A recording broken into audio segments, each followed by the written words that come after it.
दोस्तों, किसी ने सही बात कही है कि बदन मेरा मिट्टी का है, सांसें मेरी उधार हैं। घमंड करूं तो किस बात का, यहां हम सब तो किराएदार हैं। नमस्कार दोस्तों, ज्ञान गंगा जी 2 यूट्यूब चैनल में आपका दिल से स्वागत है। ये कहानी एक योद्धा के जीवन से प्रभावित एक मोटिवेशनल स्टोरी है जो आपको अपनी जिंदगी को देखने का एक नया नजरिया सिखाएगी। बहुत समय पहले की बात है। सबल नाम का लड़का पूरे दिन अभ्यास करके सो रहा था तो उसे एक रात बुरा सपना आता है जिसमें वह हर रोज की तरह अपने गुरु के आश्रम में तलवारबाजी के मुश्किल दांव पच्चों का अभ्यास कर रहा था। उसका अभ्यास अच्छा चल रहा था, लेकिन जैसे ही वह एक ऊंची छलांग लगाकर जमीन में वापस आता है, उसका एक पैर टूटकर कांच के टुकड़ों की तरह बिखर जाता है। उसकी ऐसी हालत देखकर सभी लोग डर जाते हैं, लेकिन एक रहस्यमय आदमी बड़ी शांति से उन टुकड़ों को इकट्ठा करने लगता है जिसने काले रंग के जूते पहने हुए थे। सबल घबराकर नींद से जाग जाता है। उस समय रात्रि से सुबह होने वाली थी और वह खुद को शांत करने के लिए बाहर टहलने निकल जाता है। कुछ देर चलने के बाद वह एक पुराने घर के बाहर आकर रुक जाता है और उसके बाहर पेड़ के नीचे जाकर बैठ जाता है। तभी एक बूढ़ा आदमी उस घर से बाहर निकलता है जिसने बिल्कुल वैसे ही जूते पहन रखे थे जैसे सबल ने अपने सपने में देखे थे। सबल उस बूढ़े आदमी से कहता है कि तुम्हारे पैरों में अलग अलग जूते हैं। तो जवाब में वह आदमी कहता है कि इसमें से एक जूता नया है और दूसरा पुराना। फिर सबल वहां से उठकर जाने लगता है और वह आदमी वहीं पर बैठ जाता है। लेकिन जब अगले ही पल सबल पीछे मुड़कर उस आदमी को देखता है तो वह आदमी उस घर की छत पर पहुंच चुका था, जो कि आश्चर्यचकित कर देने वाली बात थी, क्योंकि एक बूढ़े आदमी के लिए बिना किसी सहारे के इतनी जल्दी छत पर पहुंच जाना असंभव बात थी। सबल उस बूढ़े आदमी से पूछे कि उसने ऐसा कैसे किया, लेकिन वह आदमी रहस्यमय ढंग से चुपचाप उसकी ओर देखता रहता है। तो सबल वहां से चला जाता है। फिर सबल आश्रम के अभ्यास मैदान में तलवारबाजी का अभ्यास करने जाता है। सबल अपने आश्रम का सर्वश्रेष्ठ तलवारबाज था, लेकिन वह अपने प्रदर्शन से संतुष्ट नहीं था। वह खुद को दूसरों से बेहतर समझता था, इसीलिए वह थोड़ा घमंडी भी था। अपने आप को सबसे श्रेष्ठ साबित करने के लिए वह तलवारबाजी पर ऐसे ऐसे प्रयोग करता था जो कि बहुत ही मुश्किल और खतरनाक थे। ऐसे प्रयोग करके वह सर्वश्रेष्ठ तलवारबाज बनना चाहता था, क्योंकि तलवारबाजी के क्षेत्र में ऐसे प्रयोग और अभ्यास आज तक किसी ने नहीं किए थे। लेकिन उन अभ्यास को वह कर नहीं पा रहा था और बार बार जमीन पर गिर जाता था। उसके गुरु को यह सब जानलेवा सबल का अभ्यास पागलपन लगते थे। वह उससे कहते हैं कि तुम एक बेहतरीन योद्धा हो, लेकिन तलवार के इन अभ्यास को कर पाना संभव नहीं है, क्योंकि इसके लिए असाधारण ताकत, अचूक तकनीक और निडरता की जरूरत है। और अगर तुमसे जरा सी भी गलती हुई तो तुम बुरी तरह घायल हो सकते हो या फिर तुम्हारी जान भी जा सकती है। गुरु की बातें सबल को दुखी कर देती हैं। उसे इन विशेष अभ्यास को करने के लिए विशेष प्रशिक्षण की जरूरत थी, तो वह मदद मांगने वह उस बूढ़े आदमी के पास चला जाता है। सबल उससे पूछता है कि आप पल झपकते ही उस ऊंची दीवार पर उस दिन कैसे चढ़ गए थे, क्योंकि मैं खुद एक योद्धा हूं और मैं अच्छी तरह यह जानता हूं कि कोई भी योद्धा ऐसा नहीं कर सकता। वह आदमी सबल से कहता है, उसे समझने के लिए अभी तुम बहुत कमजोर हो और तुम्हें बहुत कुछ सीखने की जरूरत है। लेकिन सबल को अपने अभ्यास और ज्ञान पर बहुत घमंड था, इसीलिए वह कहता है कि मुझे हर चीज की जानकारी है और तुम मुझसे कोई भी सवाल पूछ सकते हो। तो वह बूढ़ा आदमी उससे पूछता है कि क्या तुम खुश हो। सबल को यह प्रश्न बेमतलब लगता है, लेकिन फिर भी वह कहता है कि मेरे पिता के पास बहुत सारा धन है, मैं पढ़ाई में भी अच्छा हूँ, मेरे अच्छे मित्र हैं, मैं देखने में भी सुंदर हूं और लड़कियां मुझे पाने के लिए मरती हैं। जवाब में वह बूढ़ा आदमी कहता है कि अगर तुम्हारे पास सब कुछ है तो फिर तुम रात में सो क्यों नहीं पाते। तुम कल भी रात्रि के अंतिम प्रहर में मेरे पास आए थे और आज भी तुम रात्रि के अंतिम प्रहर में ही आए हो। उस बूढ़े व्यक्ति की रहस्यमय बातें सुनकर सबल उसकी तुलना दुनिया के महान दार्शनिकों से करने लगता है और उसे दार्शनिक बाबा के नाम से ही बुलाने लगता है। उसके बाद वह आदमी पूछता है कि अगर तुम देश के सर्वश्रेष्ठ तलवारबाज की प्रतियोगिता का हिस्सा ना होते तो तुम क्या कर रहे होते। यह प्रश्न सबल को अंदर से हिलाकर रख देता है। क्योंकि उसने सर्वश्रेष्ठ तलवारबाज बनने के अलावा और कुछ भी नहीं सोचा था। पर उस बूढ़े आदमी ने यह सवाल पूछा, क्यों? सबल को लगता है कि वह आदमी सनकी है, इसीलिए वह घबराकर वहां से चला जाता है और उसे भूलने का प्रयास करने लगता है। अपनी रोजमर्रा की जिंदगी की तरह वह दोस्तों के साथ मजे करता है, नशा करता है और लड़कियों को आकर्षित करके उनके साथ समय बिताता है। पर इसी दौरान अचानक सिर्फ एक पल के लिए वह दार्शनिक बाबा उसके सामने आ जाता है, जो एक इशारा था कि सबल अपनी हरकतें सुधारे। तो सबल दार्शनिक बाबा से मिलने उसके पास चला जाता है। उन दोनों में थोड़ी बातचीत के बाद ज्योति नाम की लड़की खाना लेकर आती है, जो कि उस बूढ़े व्यक्ति की मनहे बोली बेटी थी। फिर वह दोनों खाना खाने लगते हैं। तो सबल अपने मुंह में खाना ठोस नहीं लगता है और जल्दी जल्दी खाने लगता है। लेकिन दार्शनिक बाबा कहता है कि तुम्हें अपना खाना आराम से आनंद लेते हुए खाना चाहिए। वह कहता है कि तुम्हारे अंदर बहुत सी गलत आदतें हैं और अगर तुम मुझसे प्रशिक्षण लेना चाहते हो तो आज से ही तुम्हें मित्रों के साथ बेमतलब घूमना, नशा करना, मांस खाना, गलत काम बंद करना पड़ेगा। लेकिन सबल को अपने प्रशिक्षण और अभ्यास पर बहुत घमंड था, तो दार्शनिक बाबा उसे कुछ समय के लिए घुटने मोड़कर खड़े रहने के लिए कहता है, जो देखने में तो बहुत आसान लगता है। लेकिन थोड़ी ही देर में सबल का सब्र जवाब दे देता है और वह वहीं जमीन पर गिर पड़ता है। अपना घमंड टूटने और खुद को बेइज्जत महसूस करने के बाद सबल गुस्से में वहां से जाने लगता है। तो दार्शनिक बाबा उसे कहता है कि आत्म अनुभव हमें बहुत सी नई चीजें सिखाता है। हमारे अंदर हर सवाल का जवाब है, इसीलिए बाहर से सोचना बंद करो और अपने अंदर अपने आत्म अनुभव से उनके जवाब ढूंढो।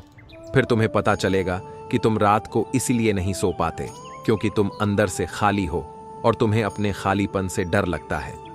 वह यह भी कहता है कि एक योग के लिए शरीर और दिमाग दोनों पर नियंत्रण होना बेहद जरूरी है और वह सबल को एक योद्धा की तरह प्रशिक्षित करने के लिए मान जाता है।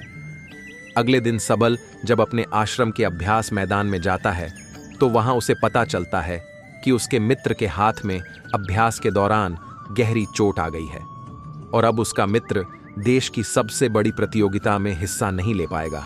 इस बात से सबल के मित्र को प्रशिक्षित करने वाला शिक्षक बहुत परेशान था, क्योंकि वह तीरंदाजी में सबसे श्रेष्ठ योद्धा था। रात को सबल फिर दार्शनिक बाबा से मिलने जाता है। उस समय दार्शनिक बाबा बैलगाड़ी के पहिए को सुधार रहे थे। वह सबल से एक लोहे का टुकड़ा मांगता है, तो सबल जानबूझकर उस लोहे के टुकड़े को बाबा की तरफ तेजी से फेंकता है।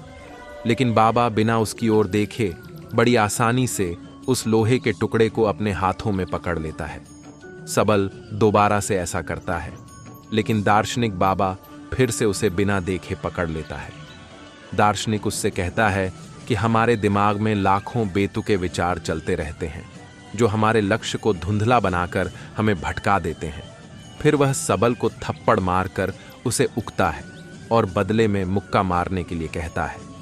पहले तो सबल शांत रहता है, लेकिन जब वह दार्शनिक बाबा पर हमला करता है तो दार्शनिक उसे पलक झपकते ही उसे नीचे गिरा देते हैं और उससे कहता है कि अपने लक्ष्य के अलावा जो कुछ भी तुम्हारे दिमाग में चल रहा है वह सब बेकार है। उस कचरे को अपने दिमाग से बाहर निकाल दो। और वह उसे अगली सुबह नदी के पुल के ऊपर मिलने बुलाता है। अगले दिन जब सबल नदी के पुल पर पहुंचता है तो दार्शनिक उसे धक्का देकर पुल से नीचे गिरा देता है। सफल गुस्से में दार्शनिक पर चिल्लाने लगता है। तब दार्शनिक कहता है, जिस पल तुम नीचे गिर रहे थे उस पल तुम्हारा दिमाग बिल्कुल खाली था, अब फिर से उसमें कचरा भर चुका है। सबल गुस्से में कहता है कि मेरे दिमाग में कोई कचरा नहीं भरा है। तो दार्शनिक सबल के दिमाग पर नियंत्रण करके वह सब देखने लगता है जो उसके दिमाग में चल रहा था।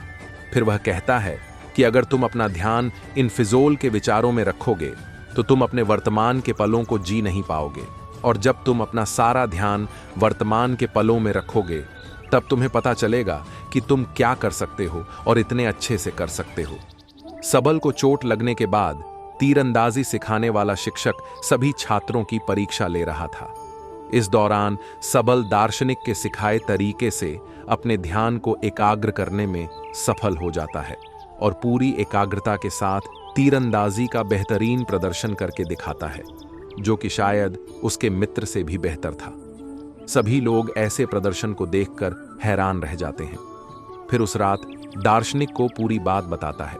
वह खुश था और उसे अपने प्रदर्शन पर नाज था, क्योंकि दूसरे खिलाड़ी योद्धा उससे जलने लगे थे। लेकिन दार्शनिक को उसकी बातों में कोई दिलचस्पी नहीं थी। वह कहता है कि तुम अभी भी अतीत में जी रहे हो और तुम्हें अपने प्रदर्शन पर घमंड भी है। इसका मतलब अब भी तुम कुछ भी नहीं सीखे। इतना कहकर वह उसे घर जाने के लिए कहता है और आज रात उसे कुछ भी सिखाने से मना कर देता है। लेकिन यहाँ कुछ अजीब होता है। सबल वहां छुपकर सुबह होने का इंतजार करता है और सुबह होते ही दार्शनिक का पीछा करने लगता है। दार्शनिक सांभर के अभ्यास मैदान में चला जाता है और जाकर एक ऊंचे स्थान में बैठ जाता है। सबल दार्शनिक के बगल में जाकर बैठता है तो वह महसूस करता है कि वह सभी खिलाड़ी योद्धाओं के दिमाग को पढ़ पा रहा है। वह उनके दिमाग में चल रही सभी बातों को सुन सकता है। उसे हैरानी तो तब होती है जब सबल स्वयं को उस अभ्यास मैदान में आते हुए देखता है। यह देखकर वह अपनी जगह से नीचे गिर जाता है। फिर उसे पता चलता है कि यह सब तो उसका भ्रम है। ना तो सुबह हुई थी और ना ही उसने दार्शनिक का पीछा किया था। यह तो दार्शनिक था जो उसके दिमाग से खेल रहा था। दार्शनिक उससे कहता है कि अभी तो तुम्हें बहुत कुछ सीखना बाकी है। लेकिन सबल बुरी तरह से डर चुका था तो वह घबरा कर वहां से चला जाता है। इस घटना का सबल पर उल्टा असर पड़ता है। उसका आत्मविश्वास नीचे गिरने लगा था, जो उसके साथी योद्धा भी महसूस करते हैं और उसका शिक्षक भी, क्योंकि उसका प्रदर्शन कमजोर पड़ने लगा था। अगले दिन वह दार्शनिक के घर के बाहर ज्योति को देखता है, जो कि दार्शनिक के लिए खाना लेकर आई थी। वह उससे कहता है कि मुझे लगा था कि दार्शनिक के तरीकों से मैं एक बेहतर योद्धा बन सकता हूं, लेकिन मेरे साथ बिल्कुल उल्टा हो रहा है। फिर दार्शनिक सबल से वह सारे काम करवाता है जो आज से पहले उसने कभी नहीं किए थे, जैसे कि कचरा साफ करना, गंदगी साफ करना, कपड़े धोना और लोगों की मदद करना, दोस्तों के साथ घूमना और गप्पे मारना बंद, मांस खाना बंद। सबल यह सब कर तो रहा था, लेकिन उसे यह सब बेमतलब लग रहा था। उसका प्रदर्शन सुधरने की बजाय दिन प्रतिदिन खराब होता जा रहा था, क्योंकि वह दार्शनिक की शिक्षाओं को समझ नहीं पा रहा था। और एक दिन तंग आकर वह दार्शनिक से झगड़ने लगता है।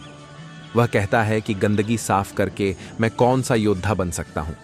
लेकिन दार्शनिक कहता है कि मैं तुम्हें किसी भी स्थिति में ध्यान करना सिखा रहा था और इससे तुम्हारा घमंड और बुरी आदतें कम हो जाएंगी। लेकिन सबल का गुस्सा बढ़ता ही जा रहा था। वह कहता है कि तुमने पहले दिन मुझसे पूछा था कि क्या मैं खुश हूं, तो आज मैं तुमसे पूछता हूं कि क्या तुम इस खंडहर घर में खुश हो?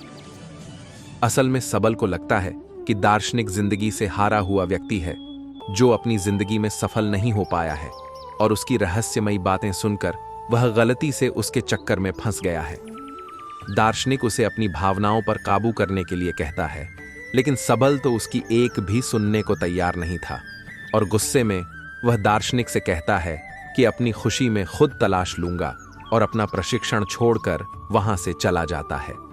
अफसोस, सबल यह समझ नहीं पाया कि दार्शनिक उसे निस्वार्थ भाव से दूसरों की सेवा करना सिखा रहा था, जिससे उसका घमंड कम हो सकता था। खैर, सबल ने अपनी पुरानी दिनचर्या को वापस अपना लिया था, जैसे नशा करना, मांस खाना, दोस्तों के साथ बेबजाय का समय बर्बाद करना, लड़कियों को आकर्षित करके उनके साथ समय बिताना और दूसरों से श्रेष्ठ दिखने के लिए जानलेवा अभ्यास करना। एक दिन ऐसे ही जब वह खतरनाक अभ्यास कर रहा था, तब ऊंचाई से गिरने पर उसका पैर बुरी तरह घायल हो जाता है। इलाज के दौरान उसे पता चलता है कि उसके बाहने पैर की हड्डी सिर्फ टूटी नहीं है, बल्कि चकनाचूर हो गई है, जिसमें अलग अलग 15 दरारें पड़ चुकी हैं। चिकित्सक उससे कहते हैं कि अगर तुम अपना ठीक से ध्यान रखोगे तो अगले कुछ महीनों में तुम चलने लगोगे। सिर्फ चलने। सबल को पता चल चुका था कि उसका सर्वश्रेष्ठ तलवारबाज बनना अब लगभग असंभव हो चुका है, क्योंकि उसे चलने के लिए भी बैसाखी का सहारा लेना पड़ता था और उसका प्रशिक्षण भी पूरी तरह से बंद हो चुका था। टांग टूटने के साथ ही अब उसका घमंड भी टूट चुका का था। फिर एक दिन ज्योति उससे मिलती है। उसे सबल की चिंता हो रही थी, क्योंकि देश की सबसे बड़ी प्रतियोगिता में हिस्सा लेने का उसका सपना टूट चुका था।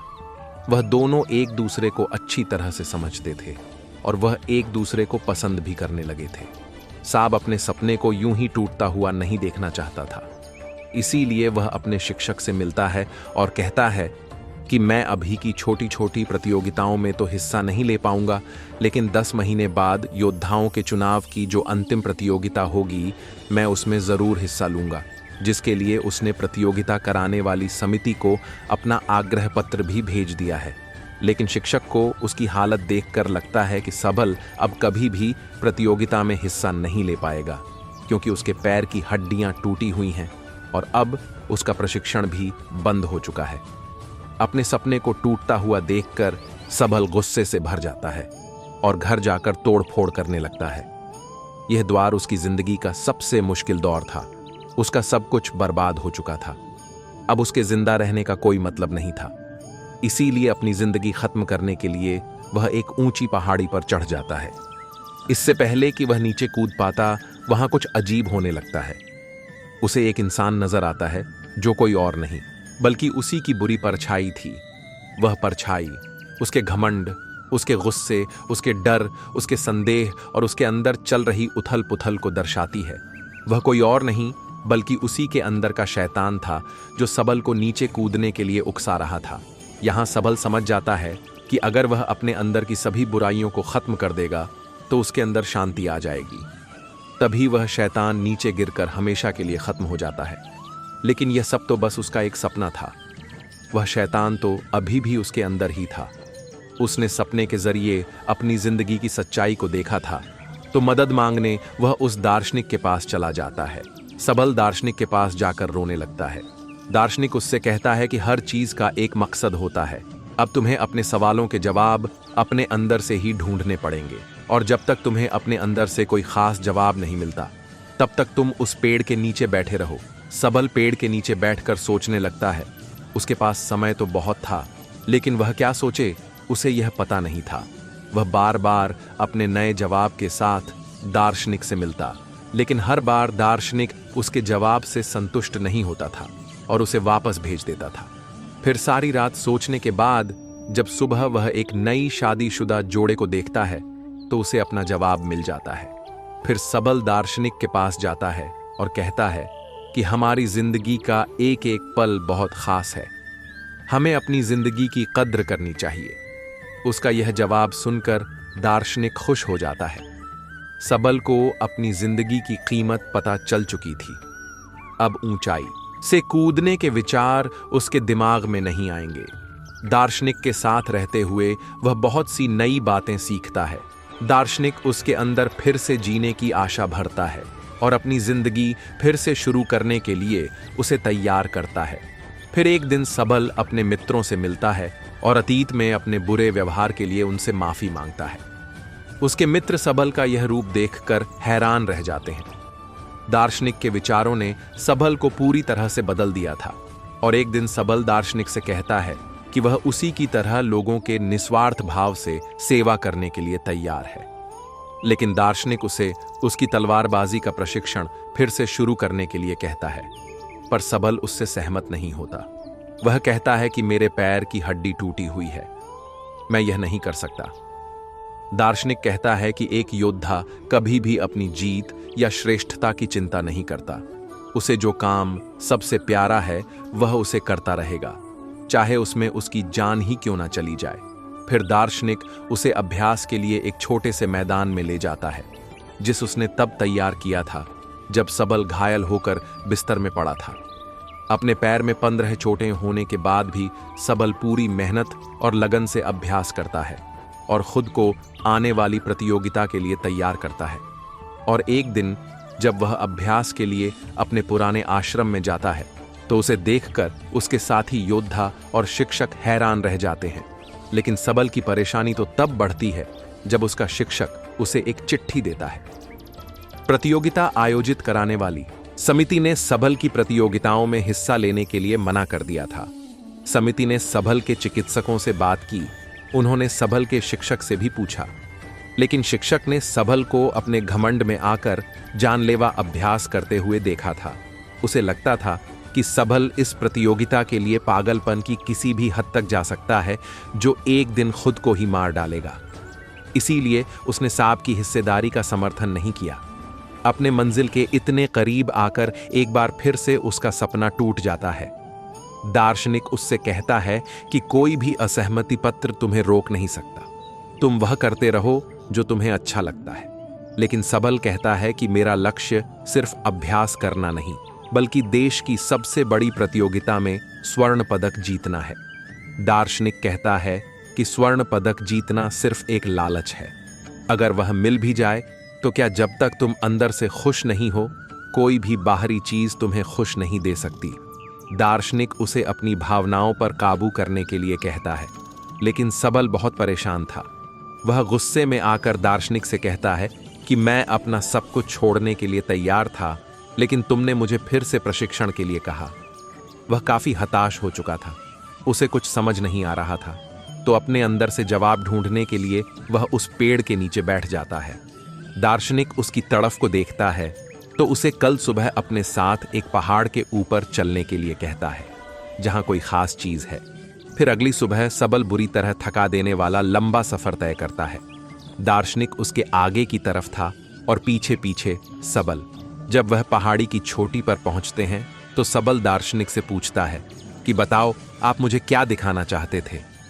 यह पहाड़, यह नजारा, या फिर कुछ और? तो दार्शनिक उसके पैर के पास पड़े एक पत्थर की ओर इशारा करता है और कहता है कि मैं तो तुम्हें यह पत्थर दिखाने के लिए यहां लाया हूं। इतना सुनने के बाद सबल निराश हो जाता है। वह कहता है कि आधे दिन का इतना लंबा सफर तय करके हम यहां इस मामूली पत्थर को देखने आए हैं। फिर उसे एहसास होता है कि दार्शनिक जरूर उसे कुछ समझाना चाहता है। थोड़ी देर सोचने के बाद वह समझ जाता है कि जब तक उसे मंजिल के बारे में पता नहीं था, तब तक वह अपने सफर का आनंद ले रहा था और वह खुश था। लेकिन जैसे ही वह मंजिल तक पहुंच गया, उस खुशी खत्म हो गई, क्योंकि जो खुशी सफर में है वह मंजिल को पाने में नहीं। सबल यह भी समझ चुका था कि उसका लक्ष्य हासिल करने का सपना भी इस पत्थर की तरह ही है, जिसे हासिल करने या ना करने से कोई फर्क नहीं पड़ता, क्योंकि असली खुशी तो सफर के दौरान है। सबल अब समझ चुका था कि अब उसे क्या करना है।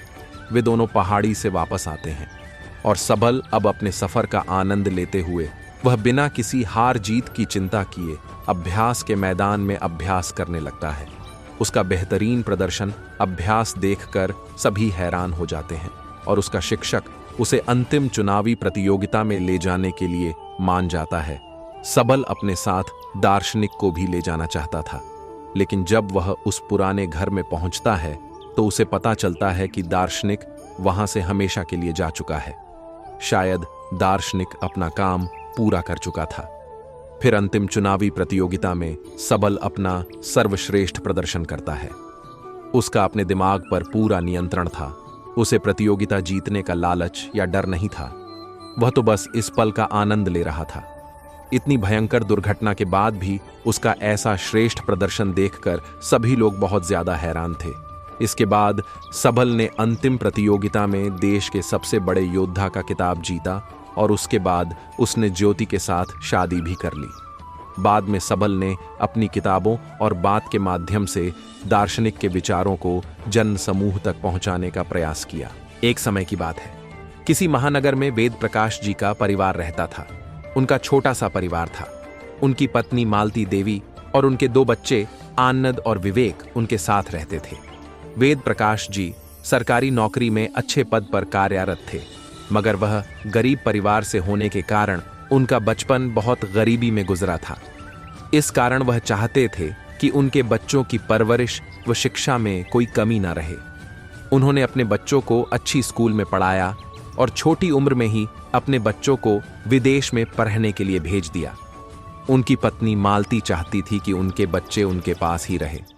मालती देवी ने वेद प्रकाश जी को कई बार समझाया कि वह बच्चों को अपने पास ही रहने दे। यहाँ भी अच्छी शिक्षा व्यवस्था है, यहाँ पढ़कर भी वह एक सफल और काबिल व्यक्ति बन सकते हैं, जैसा कि वेद प्रकाश जी चाहते थे। मगर वेद प्रकाश जी का रुख हमेशा से ही विदेश की ओर था। उन्होंने हमेशा मालती देवी की बात को अनदेखा कर दिया। समय के साथ आनंद और विवेक भी बड़े हो गए और वेद प्रकाश जी और मालती देवी की उम्र ढल रही थी। अब आनंद और विवेक ने अच्छी शिक्षा हासिल कर ली और विदेश में ही एक कंपनी में अच्छे पद पर नौकरी लग गए। वर्षों बाद अपने माता पिता से मिलने उनके घर आए और काफी दिन उनके पास गुजारे। वेद प्रकाश जी अपने बच्चों की सफलता देखकर फूले नहीं समा रहे थे। हमेशा से ही वह यही चाहते थे कि उनके बच्चे एक काबिल और सफल व्यक्ति बने। मालती देवी के मन में हमेशा से ही एक सपना था कि उनके बच्चे उनके पास रहे, उनका घर परिवार हमेशा फूला फला रहे, उनके बच्चों की भी गृहस्थी हो, घर में उनकी बहू और पोते पौती की किलकारियों से घर चहकता रहे। मगर यह बात वेद प्रकाश जी को समझाना मुश्किल था। उनके बच्चे पूरा 1 महीना उनके पास रहे, उनके साथ समय बिताया, अपने सुख दुख की हर बात एक दूसरे को बताते। रोज शाम को मालती देवी बच्चों के लिए अच्छे अच्छे पकवान बनाती। रोज वह लोग घूमने जाते। समय के अनुसार अब उनके बच्चों की छुट्टियां समाप्त हो गई और वह अपने घर चले गए। कुछ ही समय पश्चात उनके बच्चों ने अपने माता पिता को टेलीफोन पर खुशखबरी दी कि उन्होंने वहीं अपने पसंद की लड़की से शादी कर ली है। यह खबर सुनकर मालती देवी और वेद प्रकाश जी बहुत खुश हुए। उनकी खुशी का ठिकाना नहीं था। खुशी के साथ एक बात का दुख भी था कि काश वह अपने बच्चों की शादी धूमधाम से होते हुए देखते और सभी दोस्तों व रिश्तेदारों को दावत देते, जश्न मनाते। मगर फिर भी उन्होंने अपने सभी रिश्तेदारों व जान पहचान वालों में मिठाइयाँ बांटी। अब मालती और वेद प्रकाश जी छोटी छोटी बातों में अपनी खुशियाँ ढूंढने लगे थे। वेद प्रकाश जी के एक खास मित्र गौतम जी, जो उनके पड़ोसी थे, जो अक्सर उनके पास आते थे, वह सुबह शाम उनके घर के पार्क में ही समय व्यतीत किया करते थे। अब वेद प्रकाश जी के सेवानिवृत्ति का समय हो गया। उन्होंने अपने बच्चों को बताया और उन्हें भी बुला लिया। पिताजी की सेवानिवृत्ति की खुशी के मौके पर आनंद और विवेक भी कुछ दिनों के लिए घर आ गए। एक छोटी सी पार्टी रखी गई जिसमें खास लोगों को आमंत्रित किया गया। अब आनंद और विवेक भी अपनी पत्नियों के साथ अपने माता पिता की खुशी में शामिल होने आ गए। उन्हें देख मालती देवी और वेद प्रकाश जी की खुशी का ठिकाना नहीं था। अपनी बहुओं को पहली बार अपने पास देखकर दोनों बहुत खुश थे, जैसे कोई सारे जहां की खुशियां उनके सामने हो। मन ही मन दोनों को एहसास हो रहा था कि आज उनका घर पूरा हो गया है। कुछ दिन तक दोनों बेटे वहीं थे। मालती देवी ने वेद प्रकाश जी को बहुत समझाया कि अपने बच्चों से कहो कि अब वो अपने माता पिता के पास ही रहे। विदेश पढ़ने भेजा था, वहां बसने के लिए नहीं भेजा था। कहीं ना कहीं यही बात अब वेद प्रकाश जी के मन में भी घर कर रही थी कि आनंद और विवेक उन्हीं के पास अपने घर में ही रहे। मगर कभी वह मालती देवी को बता नहीं पाए। अब उसी समय उनके खास मित्र गौतम जी भी आ गए। मालती देवी ने उन्हें सारी बात बताई तो उन्होंने भी मालती देवी का साथ दिया और वेद प्रकाश जी को बहुत समझाया कि वह अब अपने बच्चों को अपने पास ही रखे। एक बार की बात है, एक रविनाक का युवक था जिसने देश के सबसे ऊंचे पहाड़ पर चढ़ने का सपना देखा था। उन्होंने अपने बुजुर्गों से पहाड़ के बारे में कहानियां सुना करता था, जो कहते थे कि पहाड़ों पर चढ़ाई करना बहुत ही खतरनाक और कठिन काम है। लेकिन रवि ने पहाड़ की शीर्ष पर पहुंचने की ठान ली थी। उसने एक सुबह जल्दी अपनी यात्रा शुरू की और वह कई दिनों तक चलता रहा। रास्ता कठिन और जोखिम भरा था और रवि को अक्सर चट्टानों और पत्थरों पर चढ़ना पड़ता था, लेकिन उन्होंने कभी हार नहीं मानी। एक दिन रवि पहाड़ की सबसे ऊंची चोटी पर पहुंच गया। वह थका हुआ और कमजोर महसूस कर रहा था, लेकिन वह खुशी से भी भरा हुआ था।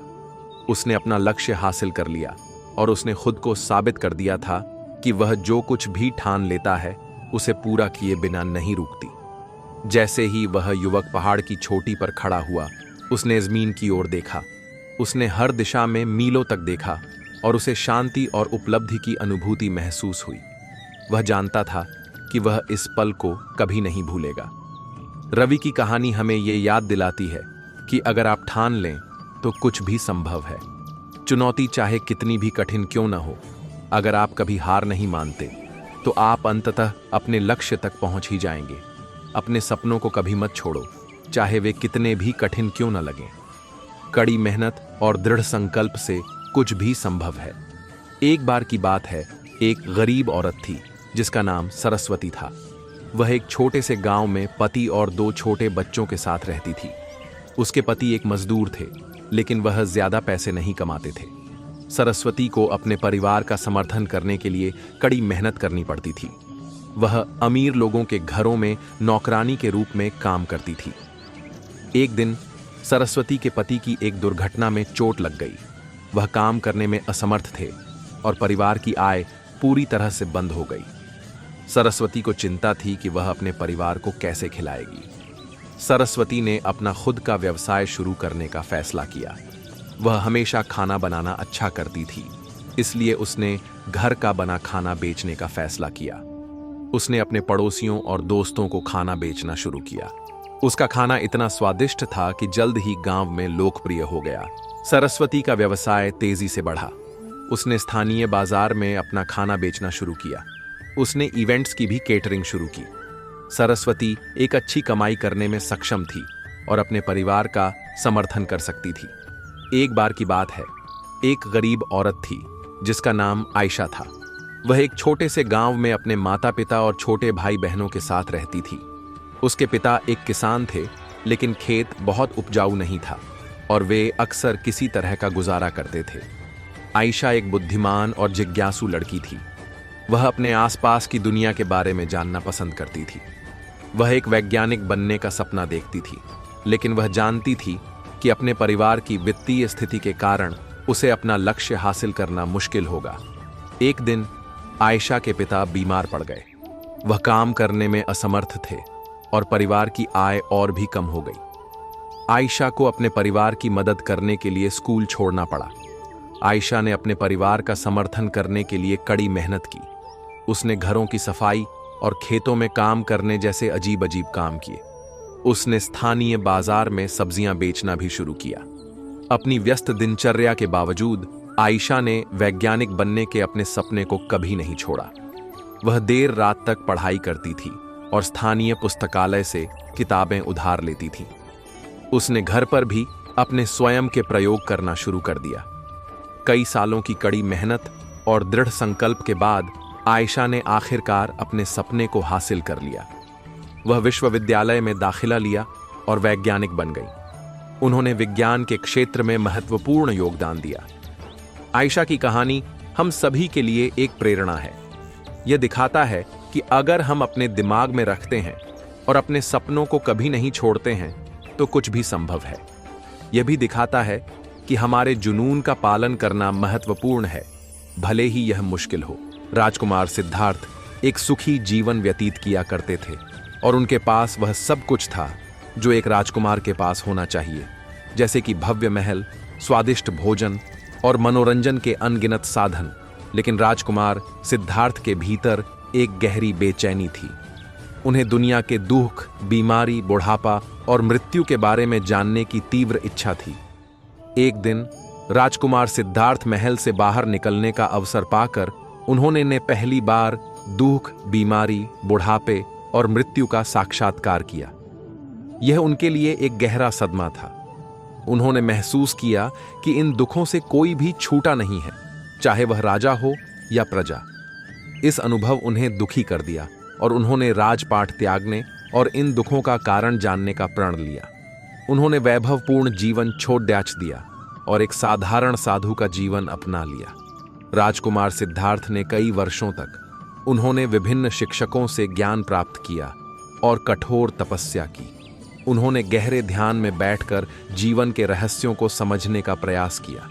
आखिरकार एक रात बोध गया में एक पीपल के पेड़ के नीचे ध्यान करते समय उन्हें ज्ञान की अनुभूति हुई और वह बुद्ध बन गए। बुद्धत्व को प्राप्त करने के बाद उन्होंने अपना शेष जीवन दूसरों को दुखों से मुक्ति का मार्ग सिखाने में लगा दिया। उन्होंने 4 आर्य सत्य और अष्टांगिक मार्ग की शिक्षा दी जो दुख से मुक्ति का मार्ग प्रशस्त करते हैं। गौतम बुद्ध की कहानी हमें यह सिखाती है कि सच्ची खुशी भौतिक सुखों में नहीं, बल्कि ज्ञान और करुणा के मार्ग पर चलने में मिलती है। वे हमें यह भी याद दिलाते हैं कि कठिन परिश्रम, दृढ़ संकल्प और सहानुभूति के माध्यम से हम अपने जीवन में किसी भी लक्ष्य को प्राप्त कर सकते हैं। एक बार गौतम बुद्ध वैशाली नगरी में धर्म प्रचार के लिए जा रहे थे। जब वे नगरी के बीचों बीच से गुजर रहे थे, तब उन्होंने देखा कि कुछ सैनिक एक लड्ढहैचकी का पीछा करे रहे हैं। तभी वह डरी हुई लड्ढहैचकी एक कुएं के पास जाकर खड्डी रह गई और वह हाँफ रही थी और प्यासी भी थी।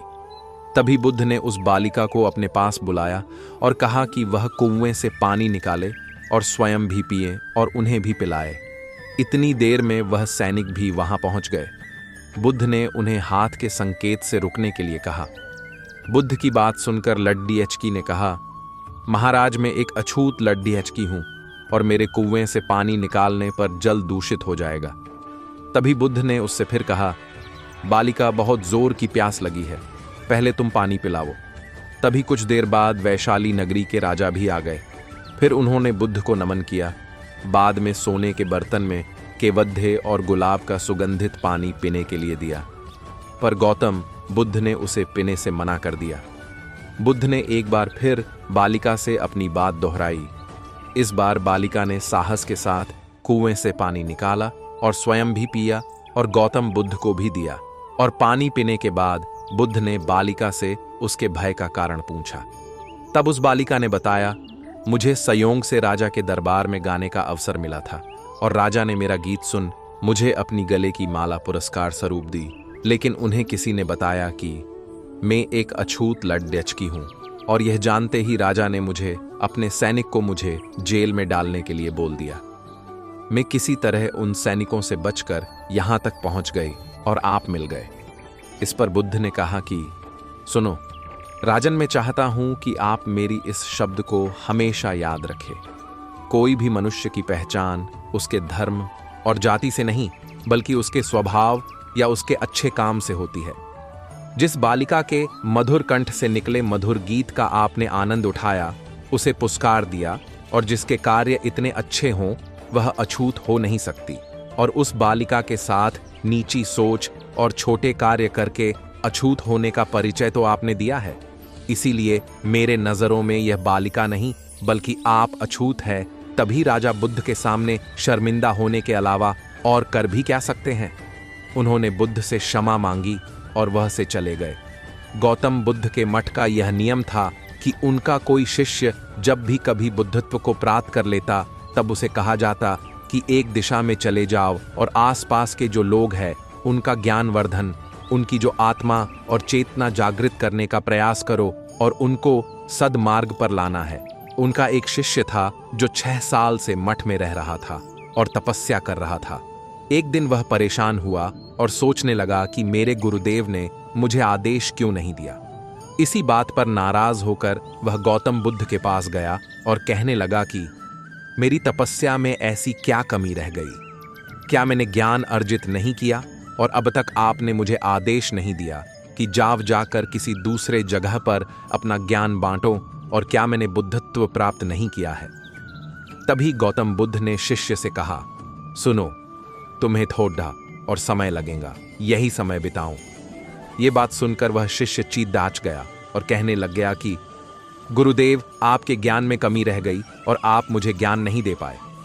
गौतम बुद्ध को लगा कि ये समझेगा नहीं और कहा, ठीक है, कल सुबह पूर्व दिशा में एक गांव है, वह जाना और वहां से भिक्षा लेकर आना और अपना पूरा दिन वही बिताना और कोशिश करना कि वहां के लोगों को थोड़ा सा ज्ञान बांटना और आकर मुझे बताना कि अनुभव कैसा रहा। वह शिष्य बद्धा खुश हुआ और उसको लगा कि अब तो बात बन गई, अब मुझे आदेश मिल गया। और वह दूसरे दिन सुबह पूर्व दिशा की उस गांव में चला गया और शाम में जब वापस आया तो हाथ में पट्टी बंधी थी और हाथ पैरों पर चोट निशान थे। ये देखकर गौतम बुद्ध ने उस शिष्य से पूछा कि ये क्या हाल कर लिया। तब उसने बताया कि आपने मुझे कैसे गांव में भेज दिया और वहां पर जब मैंने भिक्षा मांगी तो लोग मुझे डांटने लगे और भगाने लगे।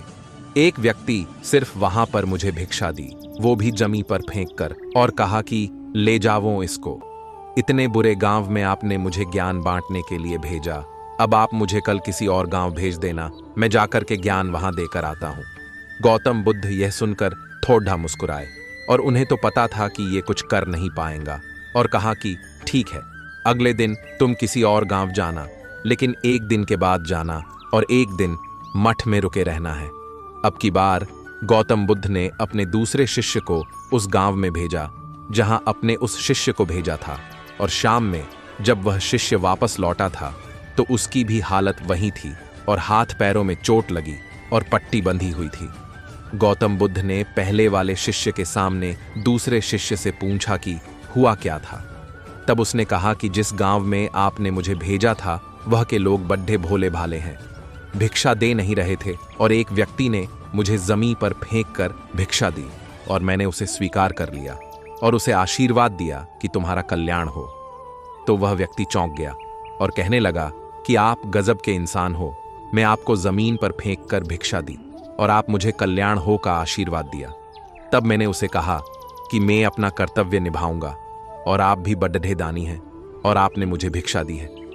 उसके बाद में जब वह से निकल रहा तब मैंने देखा कि एक बच्चा बीमार था और मैं जंगल में गया, तब वहां से जड्डी बूटी लाने, और जब मैं लौट रहा था तब कुछ लोगों ने मुझे पकड़ डीएच लिया और पूछने लगे कि यह जड्डी बूटी कहाँ लेकर जा रहा हूं।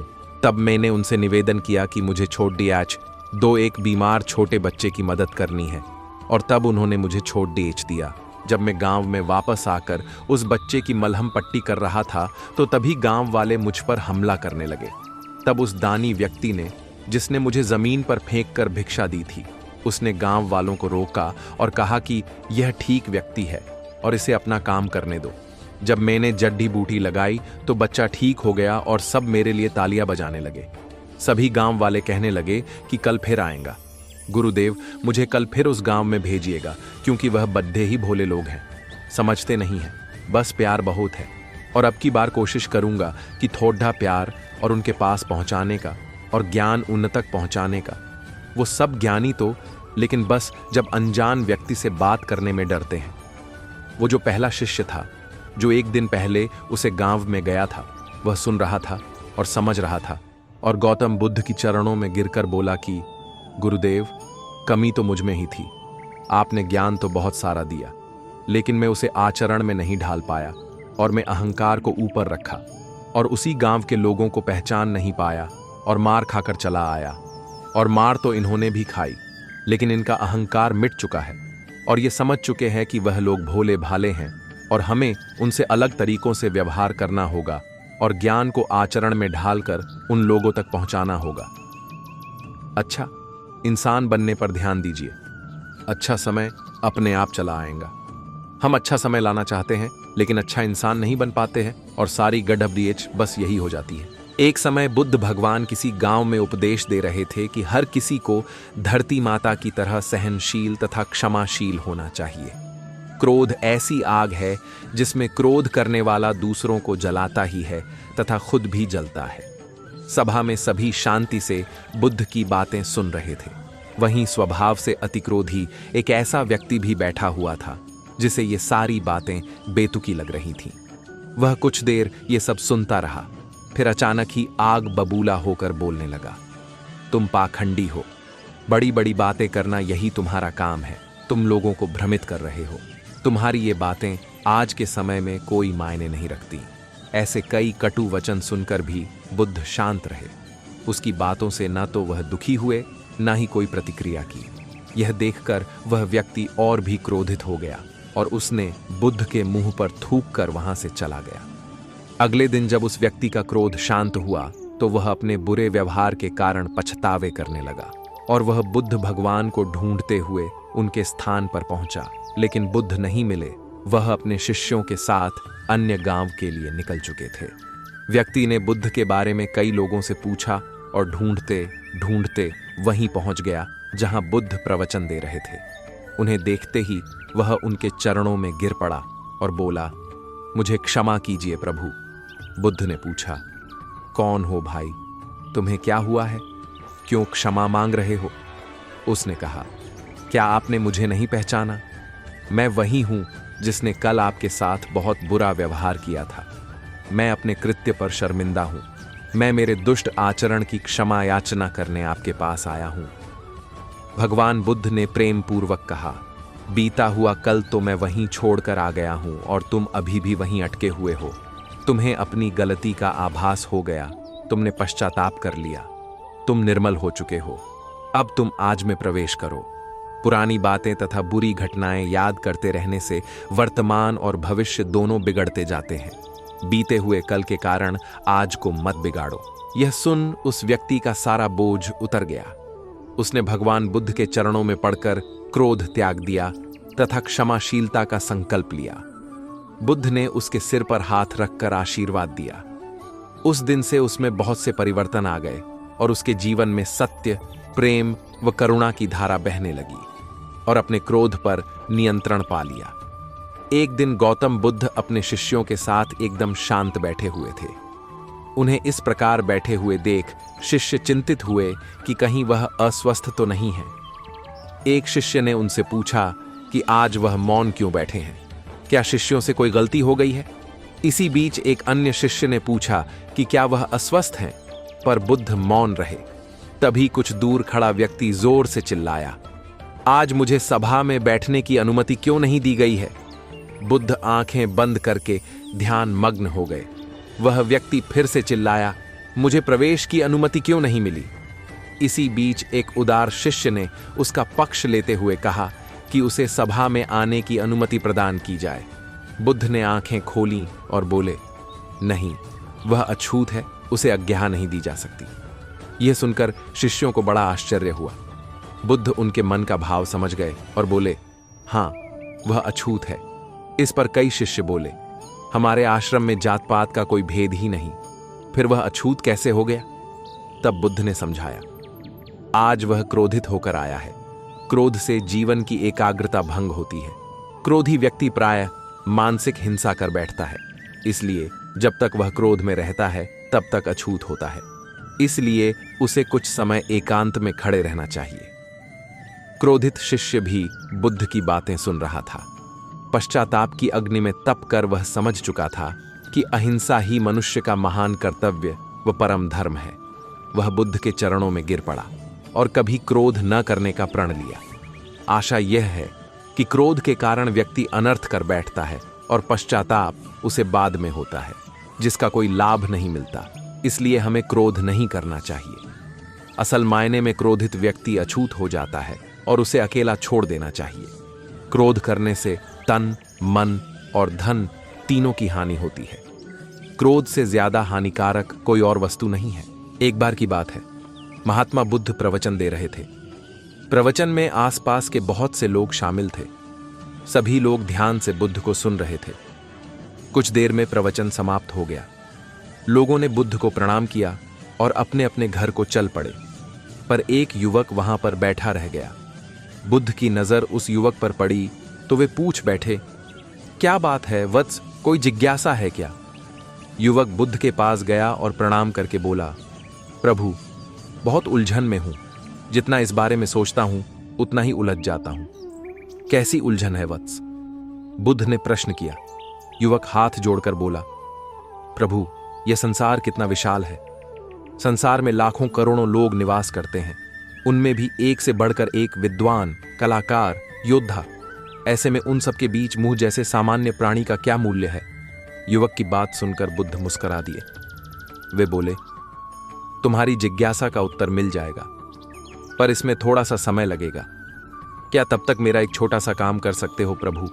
ये तो मेरे लिए गर्व का विषय है कि मैं आपके काम आ सकूं। युवक ने पुनः अपने हाथ जोड़ दिए। आप आदेश करें प्रभु। बुद्ध ने युवक को एक चमकीला पत्थर देते हुए कहा, तुम्हें इस पत्थर का मूल्य पता करना है, पर ध्यान रहे, इसे बेचना नहीं है, सिर्फ मूल्य पता करना है। जैसी आज्ञा प्रभु कहते हुए युवक ने बुद्ध से वह पत्थर ले लिया। उसने एक बार फिर से उन्हें प्रणाम किया और बाजार की ओर चल पड़ा। बाजार वहां से ज्यादा दूर नहीं था। युवक थोड़ी देर में वहां पहुंच गया। वह सुबह का समय था, इसीलिए बाजार अभी ठीक से लगा नहीं था। वहां पर इक्का दुक्का दुकानदार ही थे। युवक ने जिज्ञासावश इधर उधर नजर दौड़ाई। उसे एक पेड़ के नीचे एक दुकानदार नजर आया। वह आम बेच रहा था। युवक उस दुकानदार के पास पहुंचा और उसे पत्थर दिखाते हुए बोला, क्या आप इस पत्थर की कीमत बता सकते हैं दुकानदार? एक चालाक व्यक्ति था। पत्थर की चमक देखकर वह समझ गया कि अवश्य ही यह कोई कीमती पत्थर है।